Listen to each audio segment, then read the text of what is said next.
Hi everyone, this is Saloni Sharma. Welcome to my channel learn with Saloni. तो हम non exact differential equation के बारे में पढ़ रहे थे। उसके मैंने इंस्पेक्शन ऑफ इंटीग्रेटिंग फैक्टर से क्वेश्चन भी कर लिए थे हमने। तो आज हम पढ़ने वाले हैं कि how to find integrating factors. ठीक है, अगर मुझे इंटीग्रेटिंग फैक्टर ही फाइंड करना है, वो फंक्शन जिससे हम उसमें मल्टीप्लाई करेंगे डिफरेंशियल इक्वेशन में कि वो एग्जैक्ट बन जाए, तो वो फंक्शन हम कैसे फाइंड कर सकते हैं। ठीक है, तो उसके कुछ रूल्स होते हैं। इस वीडियो में हम रूल 1 के बारे में पढ़ेंगे और उसका एग्जाम्पल करेंगे। देखो, अगर मेरे पास, क्योंकि देखो हमारे पास इक्वेशन क्या होती है, ये M D X plus N D Y is equal to zero. लिख लो यहाँ पर, sorry, is equal to zero, ये इक्वेशन होती है। तो इसका मुझे आई एफ जो निकालना है वो कब, इसके लिए हम क्या फाइंड करेंगे, M X plus N Y. ध्यान से देखो, यहाँ डी एक्स है ना, तो आपको क्या करना है, एम की मल्टीप्लाई एक्स में करनी है प्लस एन की मल्टीप्लाई वाई में करनी है। वो वैल्यू अगर नॉट इक्वल टू ज़ीरो आ रही है, नॉट इक्वल टू ज़ीरो आ रही है, और ये जो इक्वेशन है हमारी, ये होमोजीनियस है। होमोजीनियस का मीन्स क्या होता है, जहाँ पर हम एक्स की जगह लैम्डा एक्स एंड वाई की जगह लैम्डा वाई रखते थे, तो ये इक्वेशन से लैम्डा कॉमन निकल के वही फॉर्म हो जाती थी इक्वेशन, यानी कि एम और एन जो है वो होमोजीनियस फंक्शंस हैं। तब क्या होगा, आई एफ की वैल्यू ये होगी, I F is equal to क्या आ जाएगा, 1/mx प्लस एन वाई। सबसे पहले हमें ये फाइंड करना है और ये चेक करना है कि वो इक्वेशन होमोजीनियस है, तो I F is equal to ये आ जाएगा। ठीक है, जो भी यहाँ पर वैल्यू आई होगी वो अपोन में वही आई एफ की वैल्यू होगी। तो अब इससे रिलेटेड हम एक क्वेश्चन करते हैं, तब आपको अच्छे से समझ में आ जाएगा कि क्या हुआ है। ये है हमारे पास क्वेश्चन।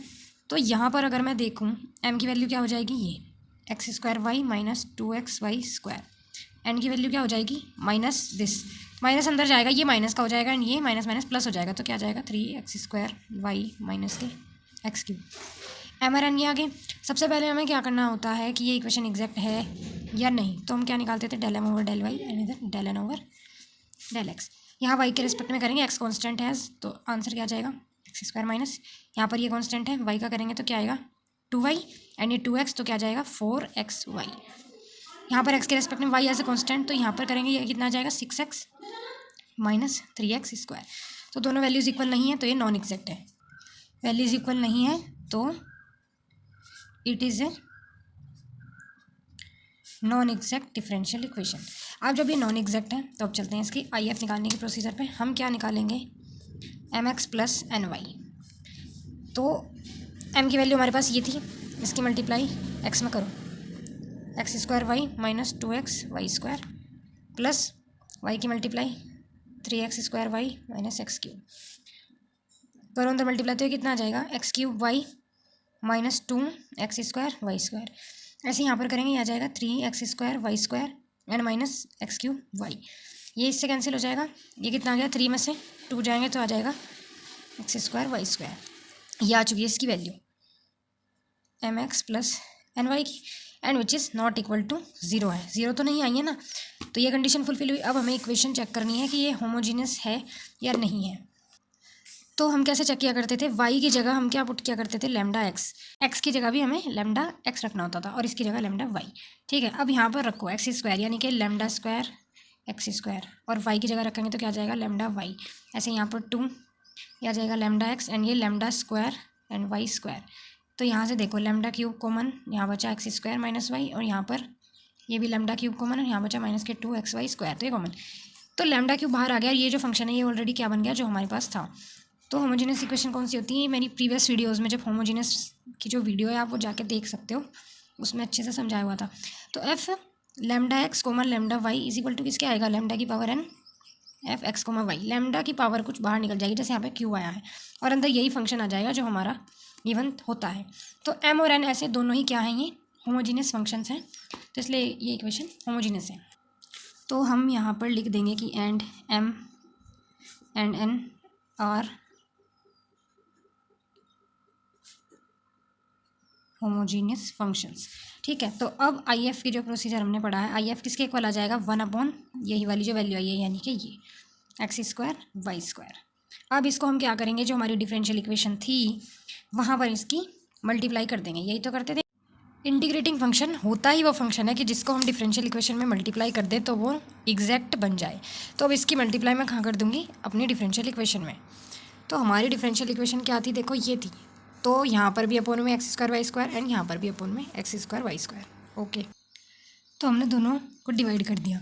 अब यहाँ पर देखो एक्स स्क्वायर पूरा कैंसिल, वाई से एक वाई कैंसिल हो जाएगा तो नीचे बचा 1/y एंड माइनस यहाँ पर बचा 2 y² पूरा कैंसिल एंड x से 1 कैंसिल हो गया तो नीचे बच गया 1x विच इज़ dx। अब यहाँ पर देखो ये माइनस का x³ है और ये माइनस माइनस प्लस का हो जाएगा तो मैं इसको पहले लिख रही हूँ प्लस वाले को।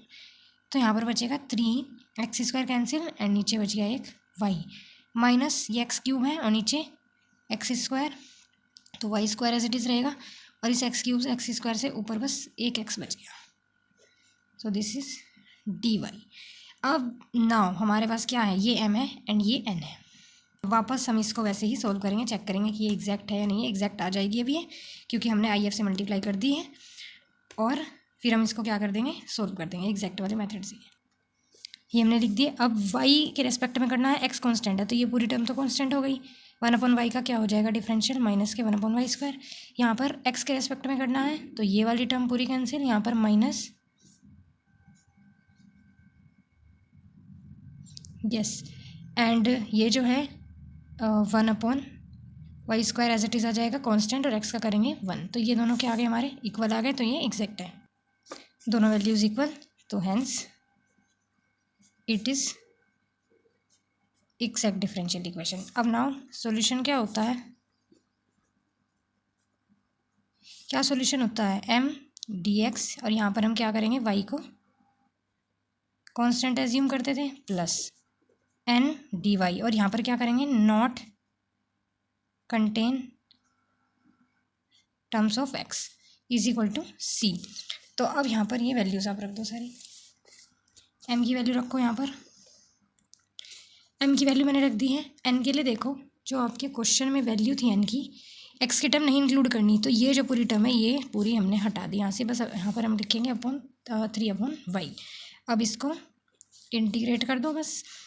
1/y कांस्टेंट है तो इसका क्या आ जाएगा, 1/y तो एज इट इज़, ये क्या आ जाएगा x/y minus 2 as it is और ये 1/x है तो इसका क्या आ जाएगा log x प्लस 3 बाहर आ जाएगा, 1/y का क्या आ जाएगा log y and is equal to c x/y। अब माइनस log की प्रॉपर्टी क्या होती थी, ये जो पावर यहाँ होती है वो ये जो सामने मल्टीप्लाई होती है ये इसकी पावर बन जाती है। ऐसे ही यहाँ पर भी log y³ हो जाएगा is equal to c x/y। ये प्लस है ये माइनस है तो log m minus log n क्या होता है मेरे पास, log m/n। तो ये बन जाएगा अब log y³ is equal to c।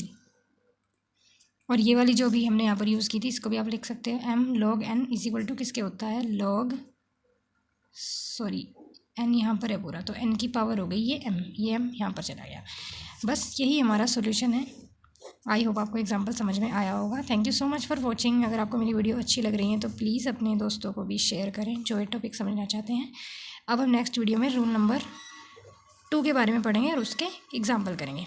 Okay, thank you so much, bye bye.